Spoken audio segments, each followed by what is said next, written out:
The KwaZulu-Natal police have confirmed that 15 people have been taken in for questioning at KwaDabeka police station. This after 2 e-hailing drivers were shot at and assaulted, allegedly by taxi operators on Wednesday. A 22-year-old e-hailing driver was found dead in the area 2 months ago. He had been reported missing after his vehicle was hijacked and it was later found abandoned. Police are monitoring the current situation in KwaDabeka. SABC News reporter Nonhlakanipho Magwaza has more for us.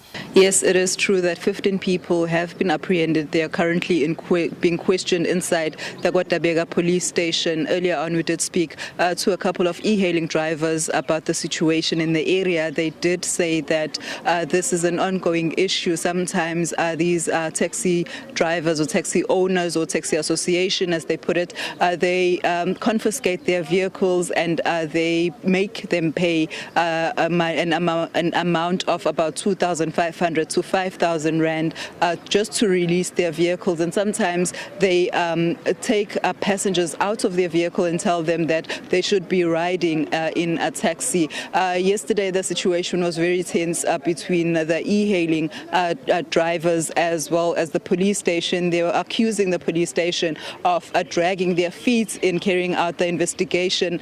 We spoke to the e-hailing council chairperson, Mr. Sipho Amabika, earlier on. He said that it was not up until the provincial police department came to their rescue. That's how these 15 people were apprehended this morning. Now, the police have also confirmed that 12 firearms were also seized from different taxi owners and taxi drivers. One of the taxi owner handed himself in to the police earlier on this morning when he found out that investigations were being carried out.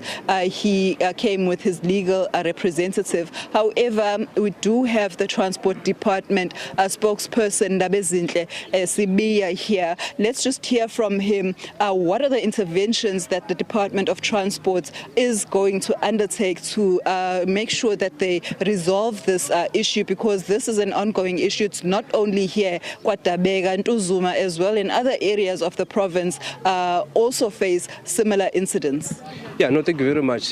First and foremost, the MEC for Transport and Human Settlements, Sibonso Duma, has expressed his deepest appreciation to the Lieutenant General KhwaNazi, his team, as well as to the provincial regulatory entity, the Metro Police, and many other, law enforcement officers that worked flat out to ensure that there is a stability here in KwaDabeka, in a KK section. We wish to confirm that as per the MEC's mandate, the officials that have been assigned by the MEC to work with the law enforcement officers will sustain this approach to ensure that there's coexistence between the e-hailing drivers as well as the taxi operators. But uppermost, what the MEC has said is that collective wisdom will usher in a prosperous KwaZulu-Natal, a prosperous future.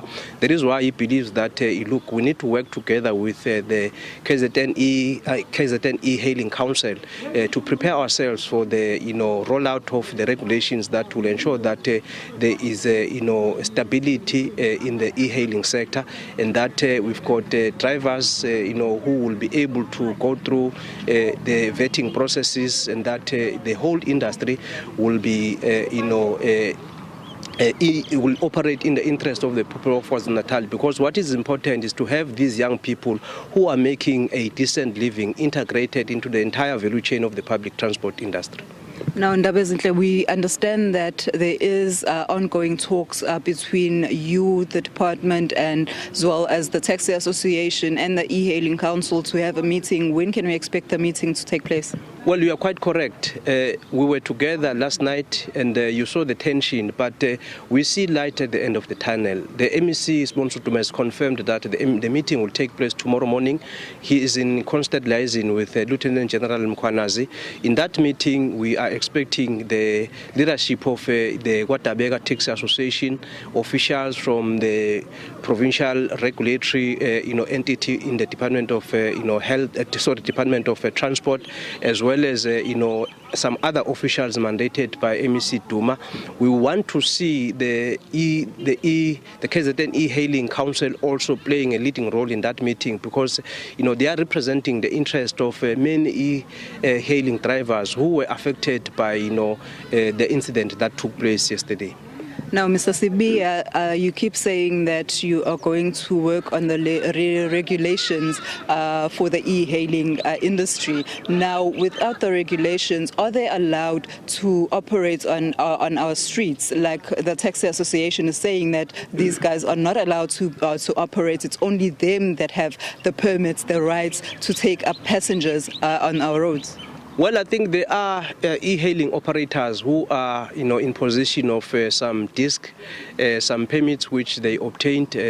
What the MEC sponsor Duma has suggested is that because we're waiting for, the national, government to roll out the regulations, to announce them, let's allow, the negotiations that are currently underway, to unfold. And sometime in January, he mandated the, provincial regulatory entity to work with the representatives from UPA, from boats, as well as the leadership of the KZN e-hailing council, to have regular meetings. So these meetings, they take place every month, so that we prepare ourselves for the implementation of the regulations. We believe that we are almost at the end of the road. We are likely to begin the actual evolution of the transport sector. Remember, at some stage, black people were not allowed to operate public transport. It was only after 1994 that we saw the evolution and the transformation of the public transport sector,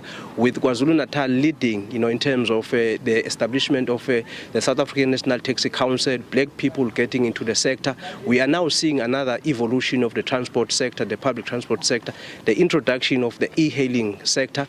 Now we have, the new regulations that will then, dictate that if you are a e-hailing driver, you must have a permit, you must have a license, the car must have safety measures, and that the vetting process must get underway, so that we guarantee the safety of passengers, and that will root out all the rogue elements from the sector. Thank you so much. Thank you very much. That was a transport spokesperson, Dabezinhle Sibiya, saying that they are intervening as the Department of Transport. They will be holding a meeting with this taxi association as well as the e-hailing council tomorrow, just to iron out all the differences and come to an agreement so that will be manageable for both sides.